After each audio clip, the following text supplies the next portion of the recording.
Last week, we brought you the first stop in OSU's Division of Agricultural Sciences and Natural Resources Access Tour.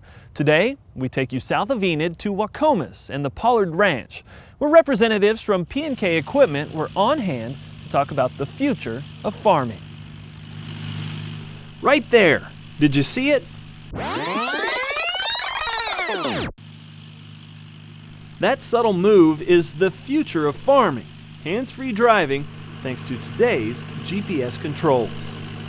Just in our area, in this area, we've probably doubled, probably tripled our sales on GPS systems. Travis Thedford works for P&K Equipment and has seen the technology improve a lot over the last 10 years. As the tractor I'm setting in, this is one of the newest John Deere tractors. It has an fully integrated auto track system, which will allow it to drive itself. The monitor that's in this tractor can control the sprayer that we're pulling, as well as all the rates, the on and off. Everything becomes automatic. Basically, the driver's just got to sit in the seat, make sure nothing fails.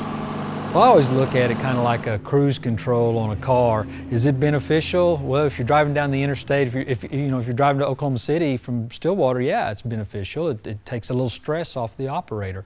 And that's where I see guidance systems primarily. I think in a lot of cases that we've got producers that can drive just as straight as an auto steer can, but I don't think they can do it for 10 hours a day. Steering's not the hardest thing that we do on a vehicle, but it is a thing that we do the most. And so we take that task away and give it to a computer. Allowing the driver to focus on other tasks, such as monitoring equipment and application rates. Another benefit is accuracy in the field. GPS helps eliminate overlap, which reduces the cost of fuel, seed, and other products. And new technology is integrating GPS with equipment controls, improving efficiency even more. As you look at that control system, more and more things are going to start to be tied to that.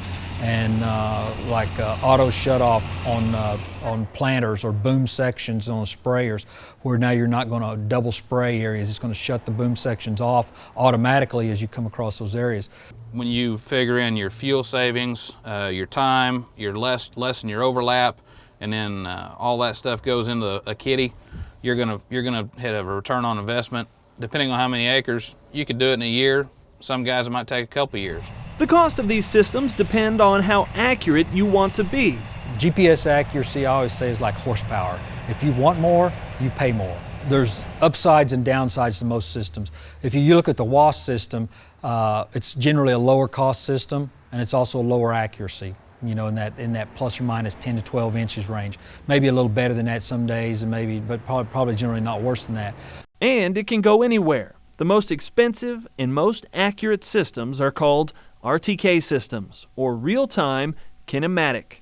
And that's where you'd have your own base station. You'd have basically a globe mounted in a field or on a building somewhere, and you would have your own repeater, and you'll be within an inch every time. What you're looking at is this base station antenna has to have 5 satellites in common with the antenna that's on the vehicle. And if it does, then it's making individual corrections for those satellite signals and broadcasting that to the vehicle. And that's where you get your really high accuracy from. The key is determining how much accuracy you need.